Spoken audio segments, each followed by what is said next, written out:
what do I even say? I mean, I never thought I'd live through a time where our closest ally, being the United States of America, would be so divisive and alienate their allies to the point of enemy-styled rhetoric.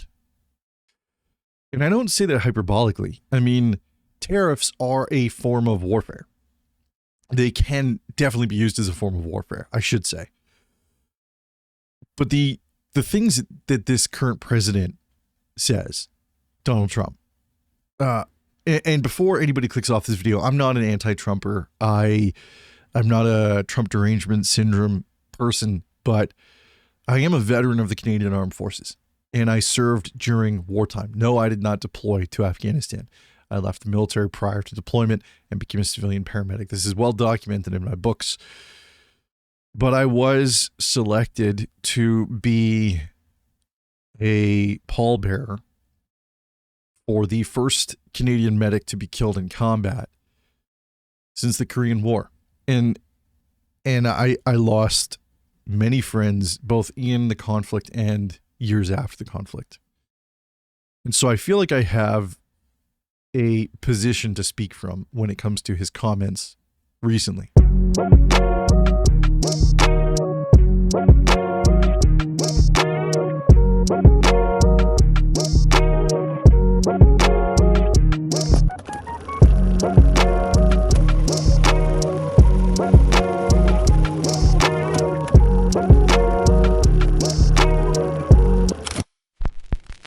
I know how important it is to get a good night's sleep.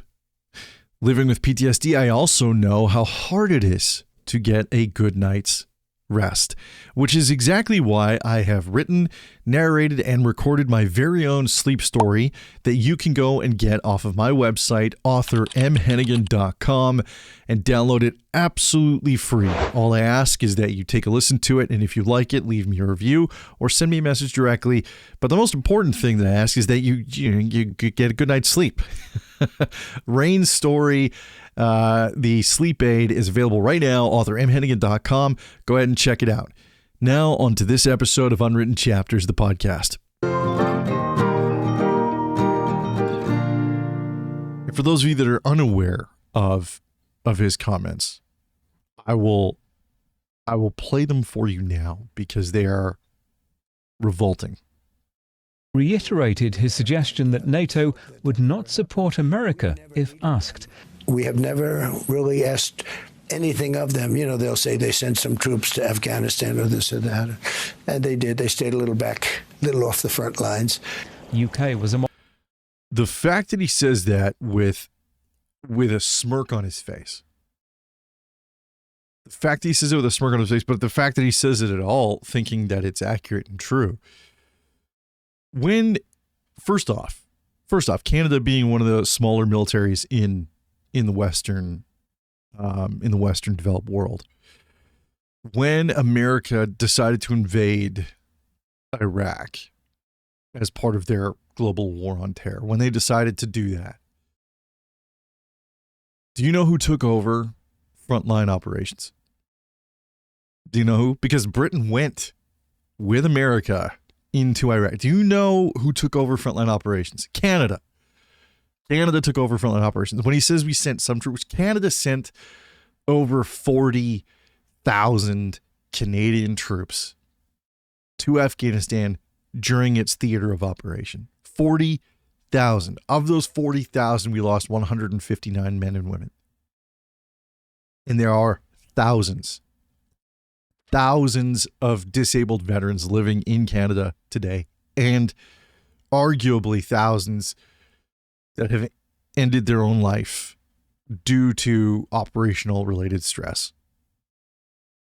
And he has the audacity to say this with a smirk that they stayed a little off the front lines. Hey, Donald Trump, you dodged a draft back when your country was asking for Americans to go to war. You dodged a draft. You stayed as far back from the front lines as any person possibly could. And I'm not here to to make commentary on draft dodgers. That's not what this is. I'm making commentary specifically on Donald Trump, because this is the guy who is now the leader of one of the most powerful nations in the world and is to represent freedom and democracy and as well as cohesion with allies. But all he's done in this second iteration of his presidency is crap all over his allies and cause them great, uncertainty. Mark Carney is our president in Canada today because of Donald Trump. The voter base here in Canada, 60 plus, felt like Donald Trump was the biggest issue facing Canada. And so they voted for Mark Carney because they thought he was the guy that was going to deal with Donald Trump the best. Because the media kind of conflated Pierre Poilievre as another Donald Trump. Politics are a dirty game, and I get that, people are gonna say things, back and forth about certain things. But I mean, the stuff you say here it's not nothing, man. It's not nothing. Look at this. Look at this image right here. Just look at it. It's crosses with flags on them. You could line up 159 of those. And that was our lost troop in Afghanistan. Not to mention after Afghanistan, like I kind of hinted about before. But I believe in this piece they actually talked to a veteran who was actually in Afghanistan. So I'm going to play this for you. We're going to listen to it. It's 1 minute and 33 seconds. So let's listen to it. CTV's Andrew Johnson spoke with one Canadian vet today and has more. Andrew. Carolyn, Donald Trump's claim NATO troops played only a minor role in Afghanistan is not sitting well with Canadian veterans who were there, part of our country's largest deployment of troops since the Second World War. Bruce Moncur served in 2006 as part of Operation Medusa. 2006, by the way, was one of the most violent times to be in Afghanistan. It was one of the most conflict-heavy periods of that conflict. 2006 upwards into 2008, when troops deployed, this was war. This was war. The guys, like my buddies that went, and people that I've come to know post service that have been over during those time periods, those were really, really, really heavy times to go. And that's not to downplay any other time that Canadian troops deployed. It's just, when you're speaking about the conflagration of conflict, this was when the inferno was kind of the hottest. So 2006. This guy was right at the thick. He was right at the front line, and says he is enraged. We were the front line. We took over Kandahar from the Americans because of their war in Iraq, and we alleviated those forces so that they could move them to Iraq. We were as frontline can get. Moncur was actually seriously hurt when his platoon was hit by friendly fire from U.S. troops. An American A-10 Warthog fired on our position without looking at his coordinates. I had to have 5% of my brain removed. I had to relearn how to read, write, walk, talk, and effectively ended my military career.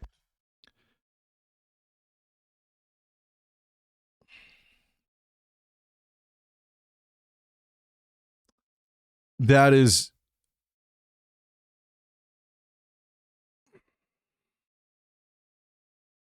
what Donald Trump is claiming.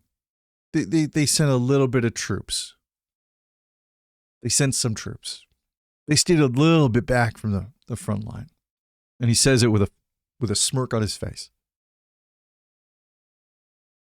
I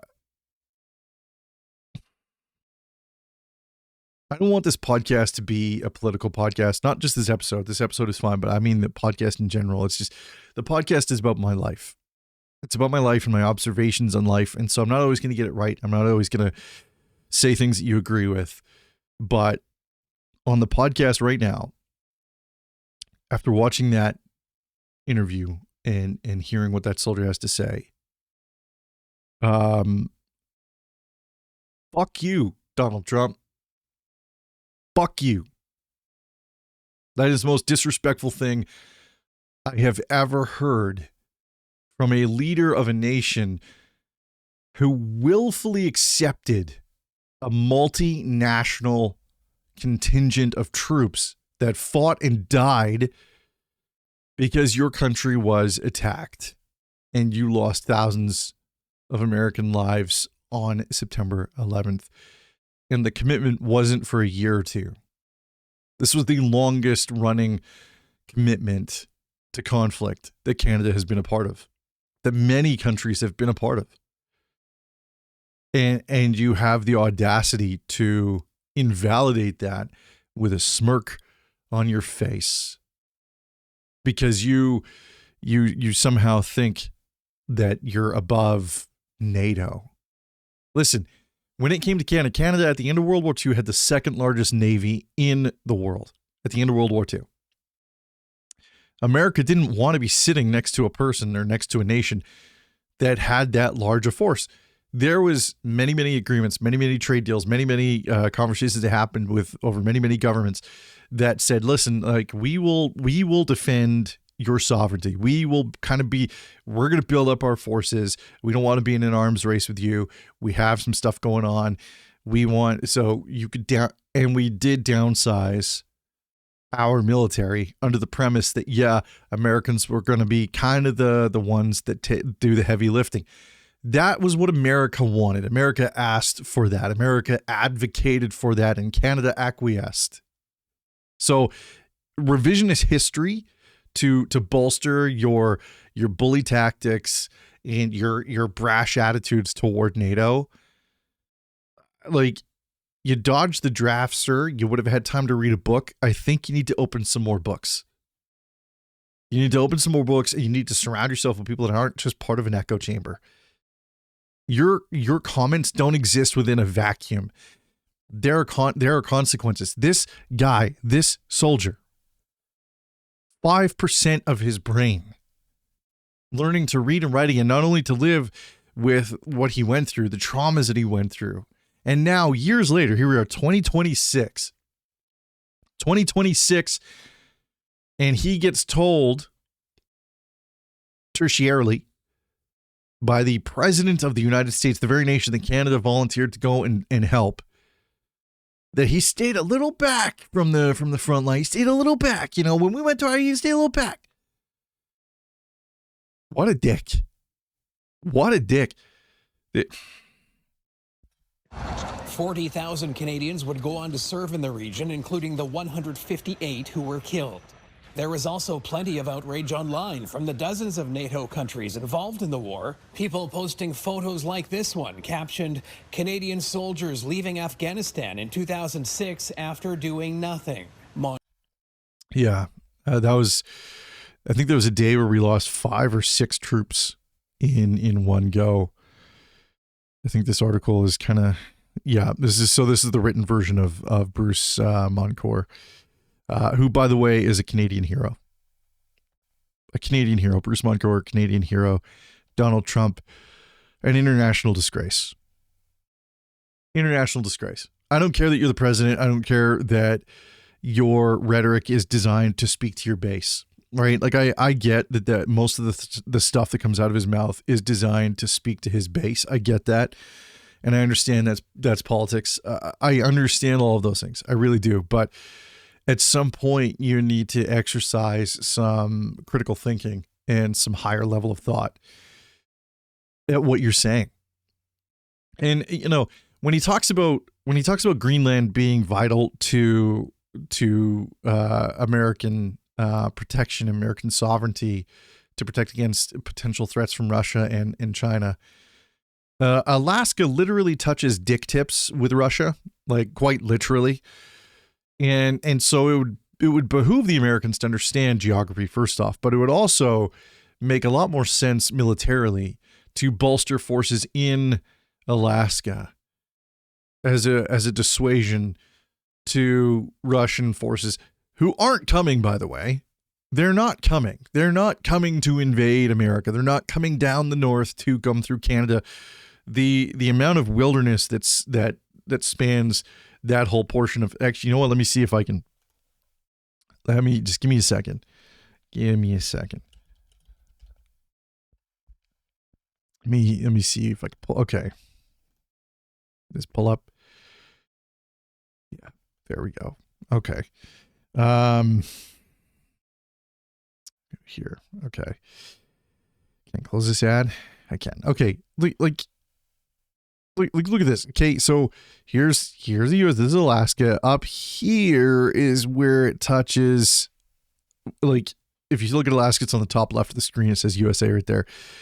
Up there above where it says rocks and minerals at the top of the screen, that's kind of where it's touching tips with Russia. Now, if you look, you have alert, which is on the orange section there, very tip of Canada, right next to Greenland. It's like the furthest tip of Canada. Look at the archipelago of land, first off. The archipelago of land that you'd have to navigate in order to get anywhere even close to the territories. The territories, even to get to the populated area of the territories, that the land is so untamed that it's going to take you not a matter of weeks, not a matter of months, but closer to that of years, because you would face opposition on your way. And you probably would never make it down further than the territories. You likely never would. You'd never make it into Hudson's Bay, because Greenland already has American troops on it, first off, and it has Denmark, and Canada is part of it. Like, it is rhetoric designed to evoke fear and to speak to his base and to make it sound like, they say they don't want to be the world's police force, and yet they police everything that other nations do. And then come out and say such disrespectful things like, we stayed a little back off the front lines. Canada, in any conflict that has ever been in, doesn't stay back from the front lines. In Bosnia Herzegovina, when we did peacekeeping, we weren't back from the front lines. Those guys were right in the thick of the conflict. They were absorbing the conflict. Those guys came back. There was a little thing called the Medak Pocket, and the Canadian troops faced a volley, a violent, hellacious volley of weapon fire toward them, and they fought it off. They fought it off. They fought and didn't lose a single troop. It wasn't talked about because at that time, politics being politics, the Liberal government didn't want anything to do with conflict. They felt like it wasn't the move for us at the time. But that doesn't really matter, because it was part of us here. This is right here, right here. Let me show you here. That's staying a little back from the front line. That is staying a little back from the front line. Losing 5% of your brain. That's what staying a little back from the front line looks like, according to Donald Trump. This obviously being hyperbolic. This guy was right at the front line. He was right there. He volunteered. This guy is a Canadian hero, and you will never change my mind on that, ever. Donald Trump, reprehensible comments, and I know that, like, I'm going to get comments in here, defending Donald Trump and saying, Canada exists because of America, which is another absolute ludicrous statement. Like, the United States of America spent a long time asking other nations to slow down armament or to disarm so that they could be the protector. They signed certain assurances to protect them during certain times of conflict, et cetera, et cetera. And now they pretend like none of that is how things went down. They have this revisionist history where all of a sudden we just took advantage of America, where we just, in everything Donald Trump says when it comes to being taken advantage of, like when he talks about how Canadian farmers and the Canadian tariffs, we charge up to 400% for dairy. For one, we've never charged that 400%, never, because it's an accumulative tariff. Once you reach a certain threshold of import on dairy, we would then charge the 400% on those. They've never even come close to reaching that 400%, and they still profit heavily from bringing dairy into Canada. And so Donald Trump uses simplistic language for his voter base. And I'm not saying that every person that voted for Donald Trump is simplistic. That's not my assertion. I'm saying that for the base, the very minimum thinker that voted for Donald Trump. This is who he speaks to. This is who he advocates to. And so therefore he doesn't have to really articulate properly. He just gets to say things and maybe say it with a bit of bravado and machismo. And they go, yeah, that's true. Yeah, we do protect Canada. And yeah, America does protect Canada. They absolutely do, because they said they wanted to, because they signed up to do it. And then when it comes to when America gets attacked and it's time to go do business, Canada laces up its boots and they fly across the country to get on a plane, to fly across the ocean, to land in a foreign land and fight for years on America's behalf. And that is not back from the front line. That is not back from the front line. The war in Afghanistan for America would have been vastly different without contributions from the UK and Canada and Australia and all the other allied nations that I can't mention at this point, because there were so many people, so many nations that came to defense of America. And now Donald Trump has the audacity to assume and pretend like we're taking advantage of America. It is disgusting. It is not historically accurate. And to belittle your allies is not done in good faith. And it doesn't create global stability. Donald Trump runs America like a business, and he talks like a businessman, and he's an asshole. Period. Dot. Ending. Full stop. He's an asshole. And there's you're not going to change my mind on that. The fact that he said these things. I'm going to tell you about three people that I absolutely love. And I'm going to tell you first about Corporal Andrew Illandboom. Corporal Illandboom was the first Canadian medic killed in combat since Korea. And he was 2 weeks away from coming home. 2 weeks. His whole deployment was done. He had been in the war. He had fought. He had been in the thick of things. And he was done effectively. He'd handed in his gear, right? And was ready to start the whole process of clearing out and coming home. Orders came down that there was a convoy about to go out and they needed a medic. And he volunteered. And he was told even by his higher ups, no, like you're good. You don't have to, like, we're done now. Like, we'll find another medic. Maybe we'll get one from somewhere else, but like, we're good. No, he refused. He borrowed gear. He borrowed gear to go on this mission. And that mission claimed his life when a suicide bomber rammed the side of his vehicle and blew up. That's Frontline. That exists only on the front line. Corporal Michael Starker. Corporal Michael Starker was former airborne. He deployed a few times for Canada in the past.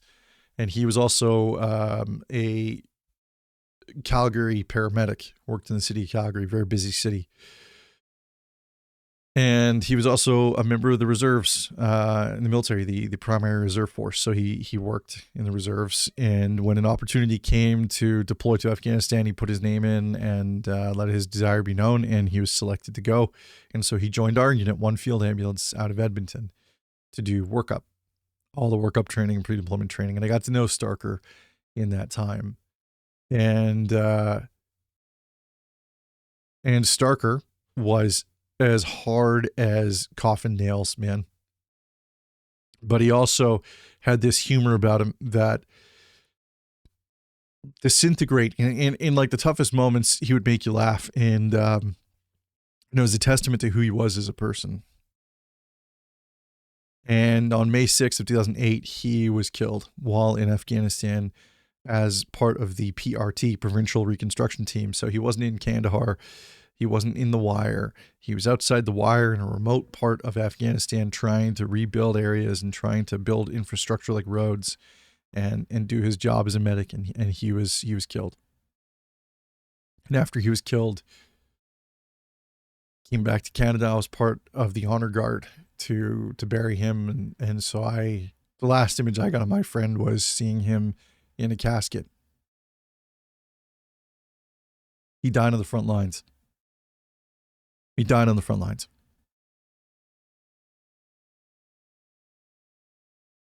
Private Colin Wilmot Private Colin Wilmot, always positive, young man, wasn't scheduled to go to Afghanistan. He wasn't scheduled to go. I've always held guilt for this because I feel like it was my position that he took, because I was slated to go as well. I was supposed to be a dismounted medic in Afghanistan. I was supposed to deploy in early February of 2008.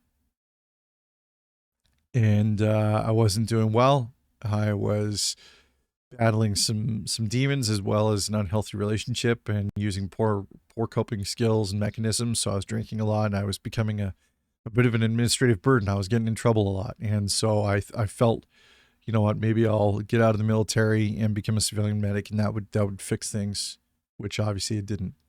So I left the military, and I got out of the military in July of 2008. And a couple of days after I released from the armed forces, I get a call because my name is still on the call out. And it says, hey, you got to come back to the unit where we're calling everybody. And I knew what that meant. Somebody from our unit had died because I had received those orders before. I informed them that I was actually released from the military and set to begin work that evening. They told me to disregard. They didn't tell me anything else. They didn't tell me what happened. They didn't tell me who it was. Nothing.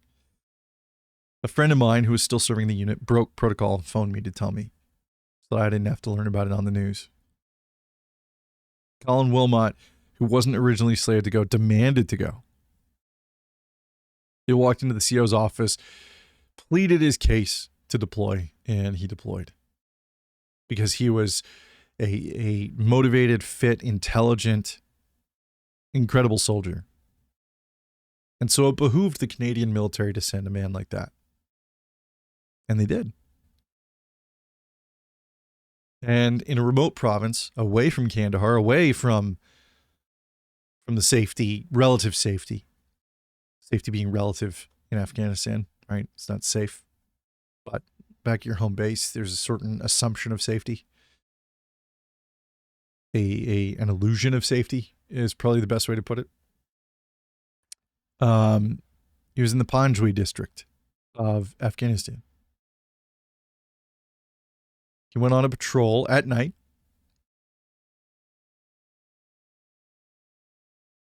And he died on the front line. Explosive device. Died on the front line. Never made it out of his 20s.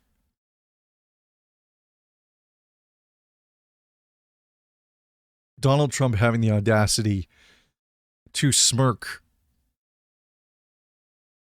while remarking about NATO and allied nations.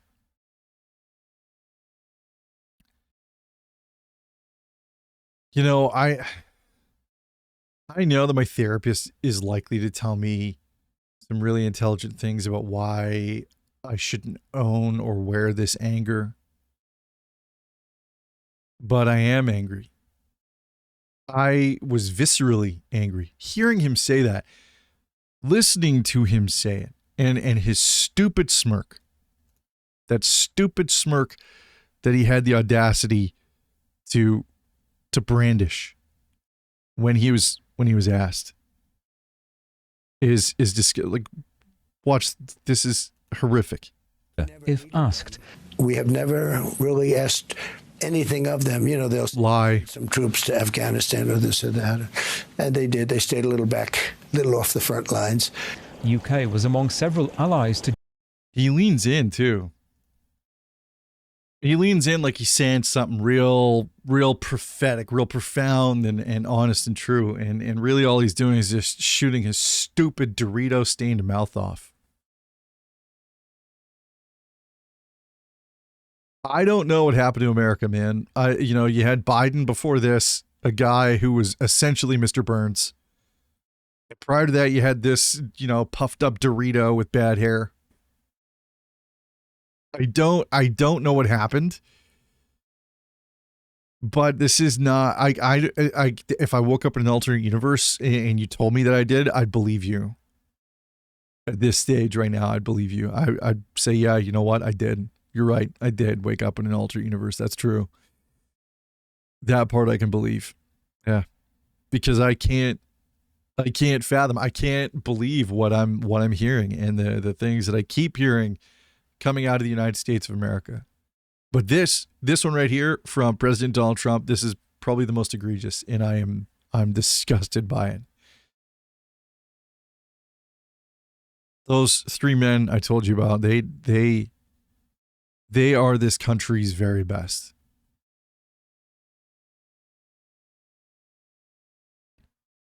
They knew the risk. They went anyway. They didn't dodge. They didn't dodge.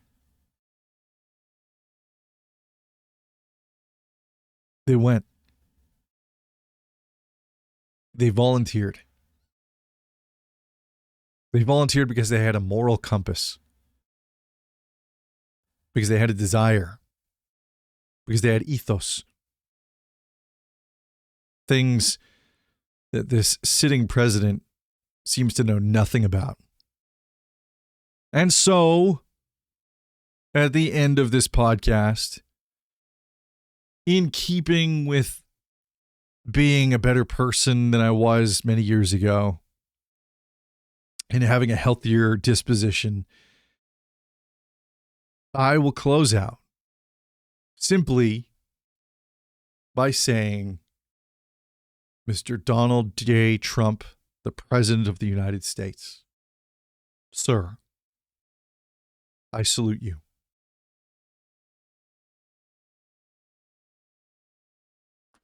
That's it.